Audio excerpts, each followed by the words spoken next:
뭐랄까요? 예쁘게 좀 초록색하고. 선생님, 저 이번에 기아 시험 봤는데, 그치? 제 당일 점수는 별로 안 나올 거야. 하지만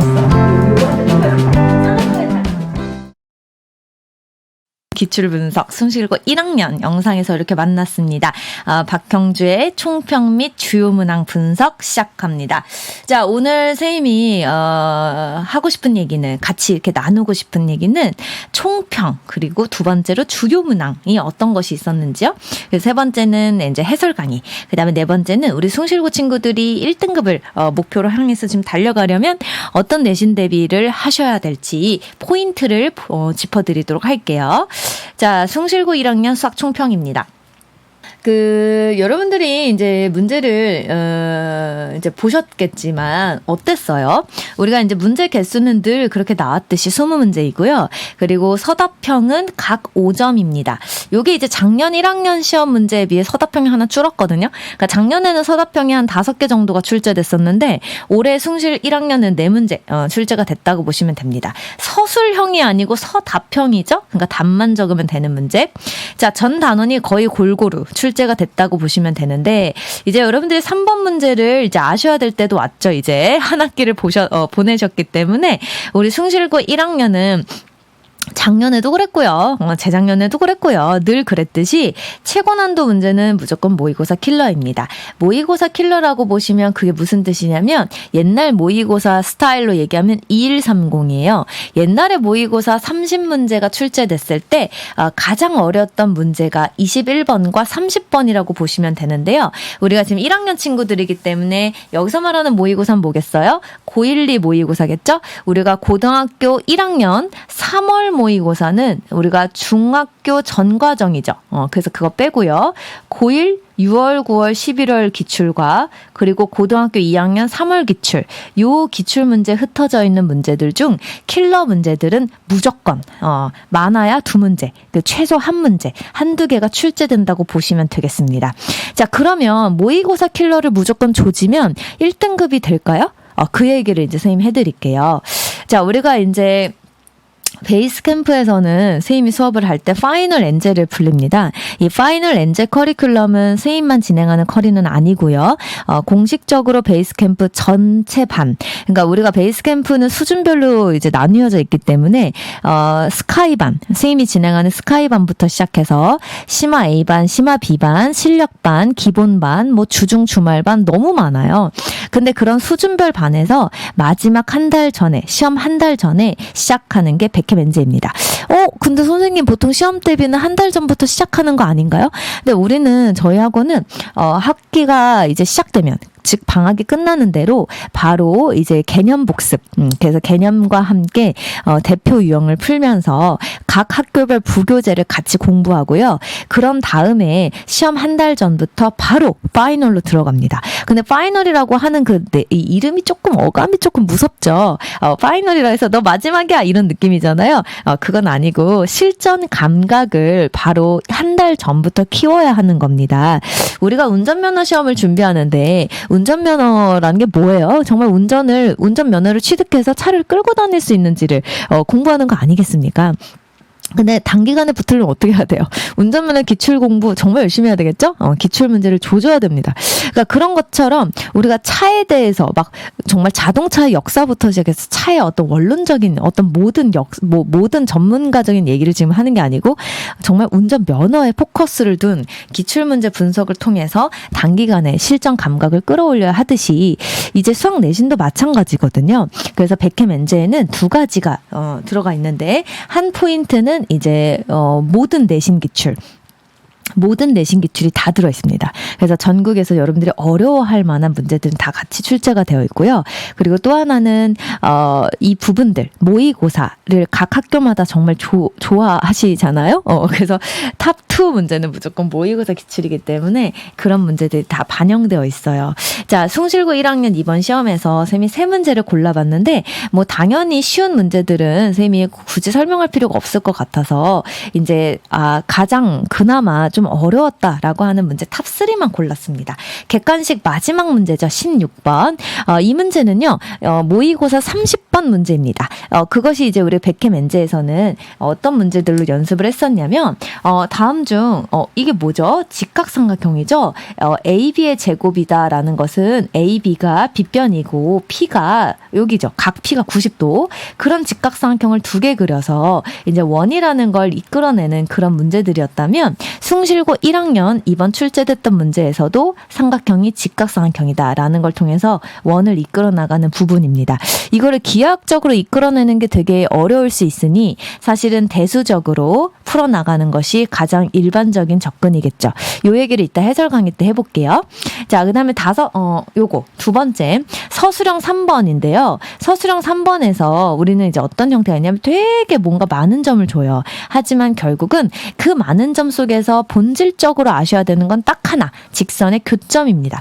그래서 우리가 여기서도 첫 번째 보면 요 두 직선의 교점, 또 두 직선의 교점, 그래서 교점 찾아서 넓이 찾으면 되는 거거든요. 그렇기 때문에 187번, 백캠 엔젤가 오른쪽인데요. 187번 문제에서도 이런 많은 점들을 가지고 우리가 원하는 값을 계산해 나가는 그런 부분들이 이제 있었으니까 요거를 좀 볼게요. 그래서 직선의 방정식 문제 서술형 3번이었고요.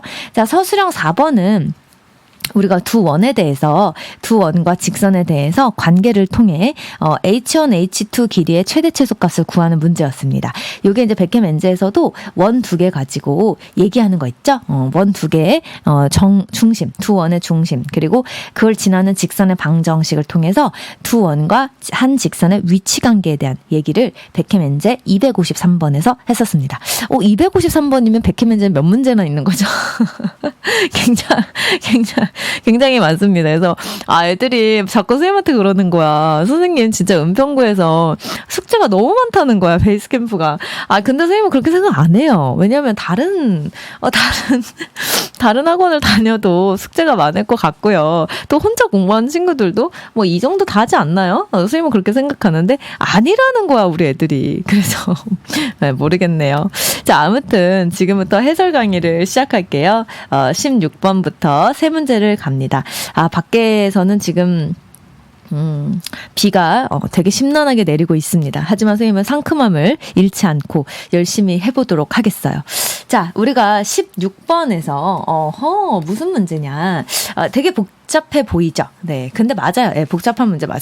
이게 모의고사 30번. 아까 얘기한 모의고사 기출 30번입니다.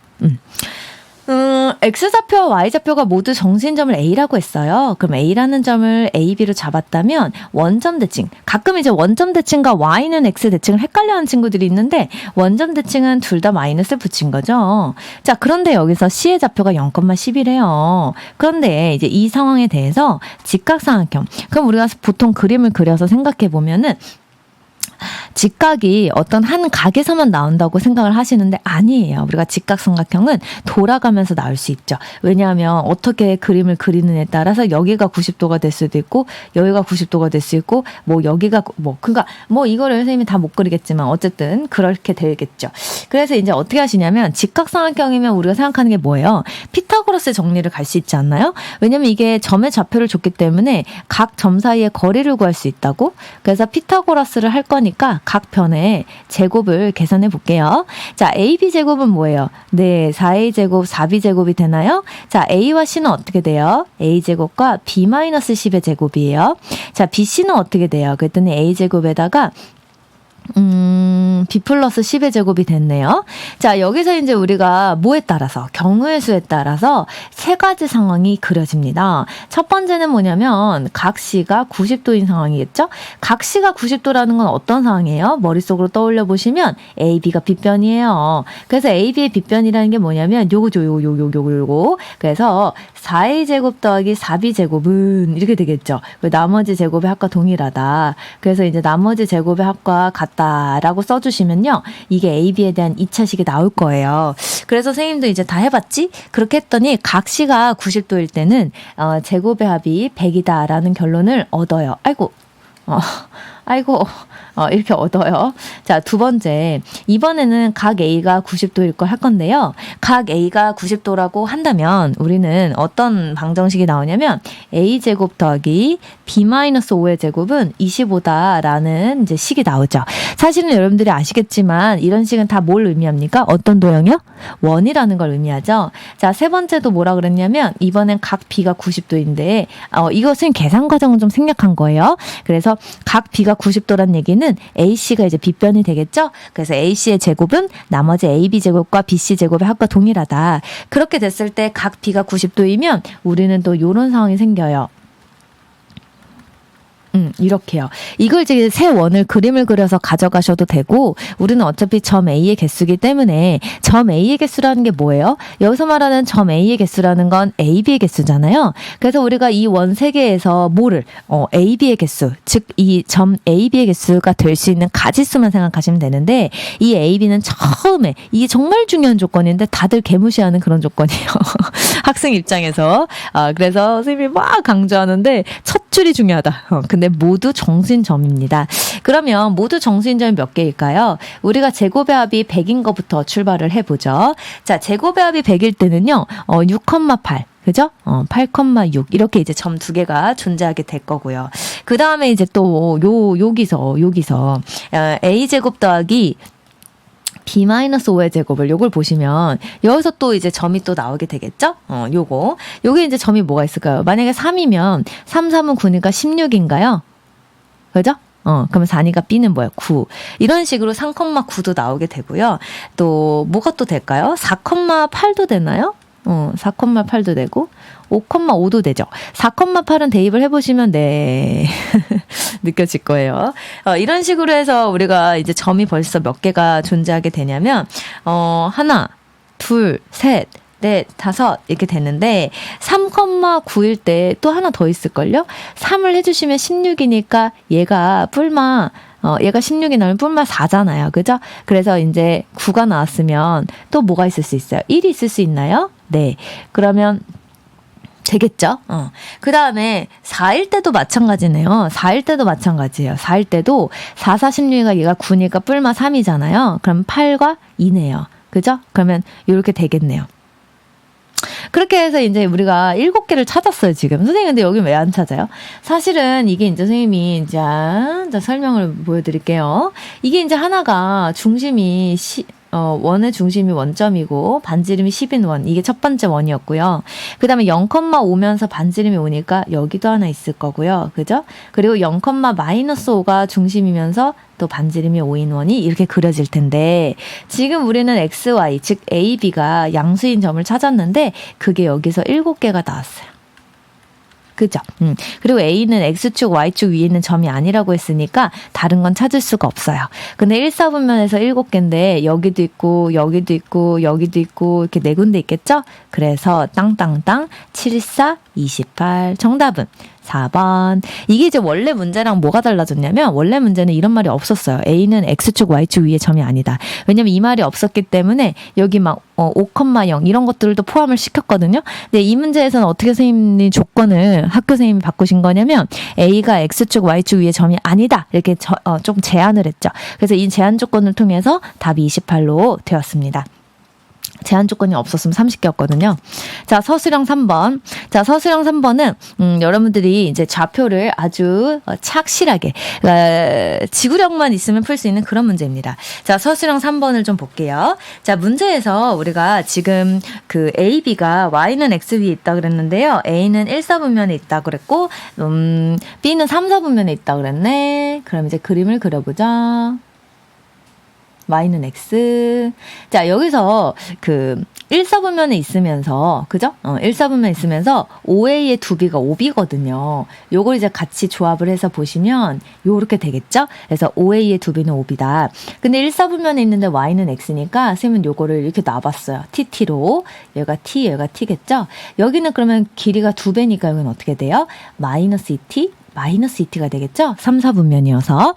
자, A에서, 자, 시작합니다. A에서 Y축에 내린 수선의 발을 H. 자, A에서 Y축. y축에 내린 수선의 발을 h라 그랬습니다. 그럼 h는 몇 컴마면 0,t가 되겠죠? 자, 점 B에서 x축에 내린 수선의 발을 뭐라 그랬습니까? 그걸 l이라 그랬어요. 그럼 l은 뭐예요? 마이너스 2t,0이 됩니다. 자, AL과 BH가 만나는 점이라 그랬는데요. 자, 첫 번째 상황. 자, 직선 AL과 그 다음에 직선 BH를 한번 써볼게요. 그럼 Y는 AL이 어디라고요? A와 L입니다. A와 L. A와 L은 이렇게 되겠죠? 그럼 기울기가 3분의 1이네요. 3분의 1. 그래서 Y는 3분의 1. 그 다음에 X-T, T 이렇게 되는 게 AL. 자, BH는 또 어디예요? B가 요거였는데 H가 요거네요. 둘 사이의 기울기는 얼마예요? 2T분의 3T. 그래서 2분의 3이네요. 2분의 3X. 그 다음에 0,T를 지른다고 했으니까 이렇게 놓겠죠. 자, 둘의 교점. 그러니까 교점 구하려면 같다고 놓고 풀 건데 t는 같았어요. 양변에 6을 곱하면 이렇게 되겠네요. 그래서 7x는 마이너스 2t, x는 마이너스 7분의 2t다. 되셨나요? 네. 자, 그렇게 되면 교점을 P라고 놨을 때 P는 마이너스 7분의 2t, 자, Y좌표는 어떻게 돼요? 마이너스 7분의 2t를 여기나 여기 아무데나 넣어서 계산하시면 되는데 마이너스 7분의 3t 더하기 t인가요? 7분의 4t네요. 이렇게.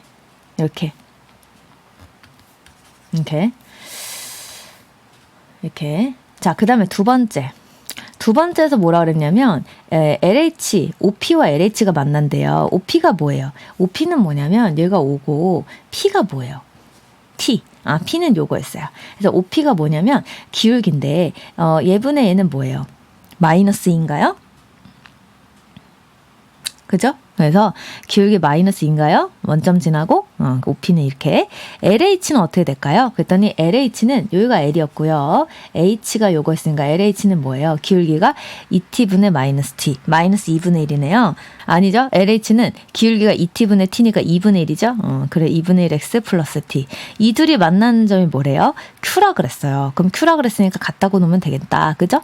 그러면 2분의 5x는 마이너스 t라서 Q의 좌표는 x는 마이너스 5분의 2t예요. 자, Y좌표는 어떻게 돼? 마이너스 2니까 5분의 4t예요. 그래서 이게 Q의 좌표예요. 근데 OQL의 넓이를 구해라. 그럼 2분의 1 곱하기.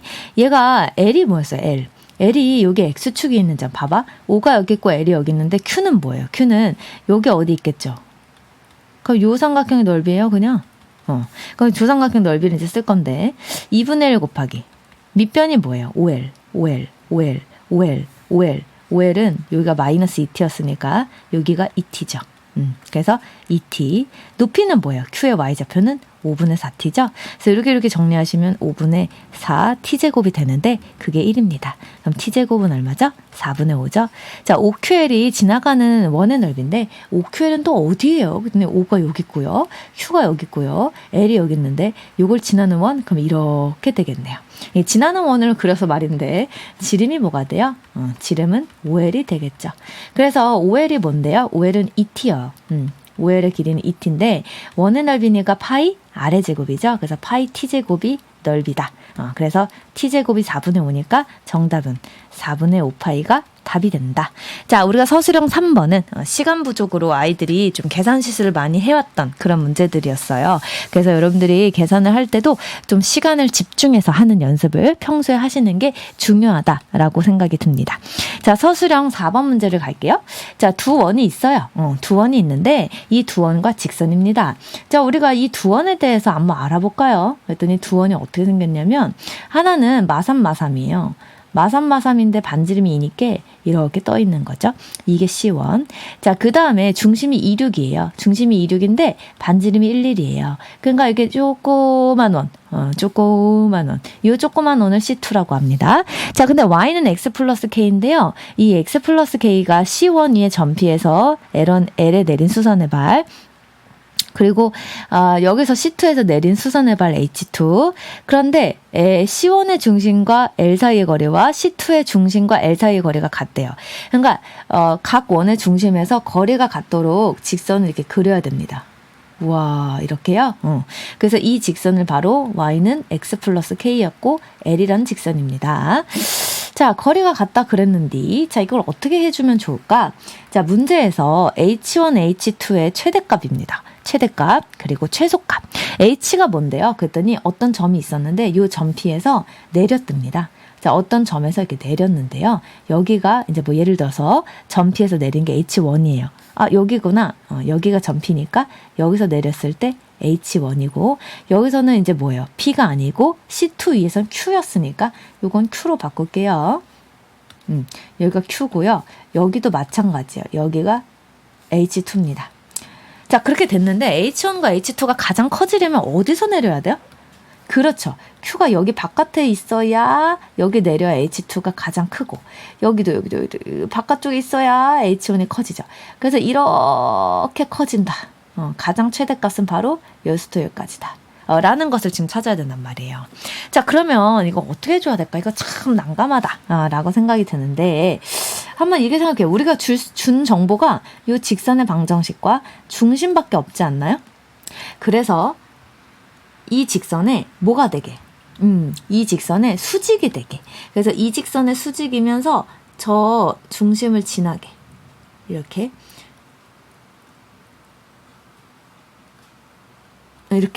그려볼게요. 그러면 이 파란 색깔 직선은 기울기가 마이너스 1이면서 마삼을 지나요. 그러면 이렇게 되고요. 자, 이 직선은 2, 뭘 지나요? 2,6을 지나죠. 그래서 이렇게 돼요. 그러면 우리가 요 두 직선 사이의 거리는 여기죠, 여기. 이 평행한 두 직선 사이의 거리를 한번 구해볼게요. 자, 우리가 여기서 x에다 0을 넣어주면 마이너스 6이죠. 그리고 요거 정리하시면 x 플러스 y에다가 마팔은 0 이렇게 됩니다. 되셨나요? 그럼 둘 사이의 거리는 뭐냐면 루트 2분의 0을 넣어주고 마이너스 6 넣어주면 이렇게 되나요? 그래서 7루트 2가 돼요. 그럼 이 거리가 7루트 2가 됩니다. 와, 이렇게 풀면 어때요? 그래서 최대는 7루트 2에다가 자, 요만큼을 더 추가해야 최대값이 될 텐데, 반지름이 하나는 1이고 하나는 2니까 3을 추가하면 되겠죠? 자, 최소는요. 7루트 2에서 여기서 그었을 때 요 H1과 여기서 그었을 때 여기가 H2인데 요 사이의 거리가 최소겠죠. 그러니까 전체 7루트 2에서 요만큼 반지름씩을 또 빼줘야 가까워지겠네요. 그래서 반지름의 합을 3을 빼줘야 된다. 자, 둘을 곱하면 m과 m을 곱하면 이렇게 되나요? 정답은 89. 그래서 우리가 마지막 문제까지 풀어봤습니다. 자, 우리가 서술형 마지막 두 문제가 가장 관건이었다. 그래서 여기서 실수를 안 했으면 무난하게 1등급을 받았었을 것 같아요. 여러분들이 이제 수능처럼 이제 내신도 정말 열심히 공부를 해야 되는데 어떻게 공부를 해야 되는지를 아직 방법을 잘 모르는 분들도 많더라고요. 우리가 한 학기를 지낸 우리 현재 1학년 분들이라면 여러분들한테 각자 맞는 공부법을 찾은 분들도 있고 못 찾은 분들도 있을 거예요. 근데 제일 중요한 건 어쨌거나 저쨌거나 교과서와 모의고사 기출이 가장 중요합니다. 그 모의고사 기출을 공부하실 때 특히 1등급이 목표라면 고난도 기출을 이제 꼼꼼하게 공부를 하셔야 돼요. 왜냐면 숭실고는 아까 쌤이 총평에서 얘기했지만 매년 가장 어려운 문제, 정말 죽음의 문제를 30번 문제, 모의고사 기출 30번 문제를 딱 한 문제 냈었습니다. 그거는 뭐냐면 1등급을 가리기 위한 학교의 조치였죠. 그런데 여러분들이 완벽한 1등급을 받으시려면 평소에 그런 30번을 포함한 고난도 기출을 꼼꼼히 푸셔야 되고요.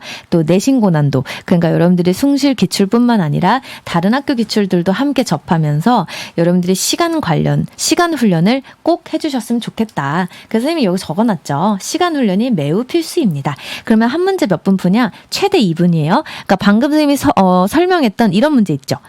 이런 거 16번 이런 것들도 2분 컷이어야 됩니다. 굉장하죠? 그러니까 굉장한 스피드를 지금 막 자랑해야 되는데 많이 우리 그렇게 공부를 해야 되는 게 많이 안쓰럽지만 진짜 그렇게 해야 됩니다. 그래서 D-Day 30일에 교과서 모의고사를 시작으로 여러분들이 고난도 기출도 같이 푸셔야 되고요. 오답 정리를 꼼꼼히 노트를 따로 둬서 거기다 틀린 문제를 다시 풀었으면 좋겠고요. 특히 서술형이 없는 학교지만 그래도 혹시 모르니 여러분들 꼼꼼하게 특히 호흡이 긴 풀이 과정이 긴 고난도 문제들은 꼭 반드시 답이 나올 때까지 자기 힘으로 푸시는 연습을 하셔야 되고요. 또 마지막 일주일 전, 최소 일주일 전에는 시간 훈련, 그래서 20문제 40분 동안 푸는 훈련을 해주시길 바랍니다. 자, 우리가 지금까지 2022년 1학기 말 기출분석 숭실고 1학년 영상에서 이렇게 만났습니다. 그래서 혹시 뭐 궁금한 점이나 또는 뭐 선생님 저 이런 거 알고 싶어요 라는 거는 베이스캠프 공식 유튜브 이 영상 바로 밑에 댓글을 달아주시면 우리 관리자 선생님이 보시고 선생님한테 얘기를 해주실 거예요. 아니면 선생님한테 인스타그램 DM을 보내시거나 하셔서 우리 한번 또 좋은 결과를 또 얻어보시기를 선생님이 두 손 모아 응원하겠습니다. 여러분 오늘 영상에서 이렇게 만나서 너무 반가웠습니다. 여러분 화이팅 하세요.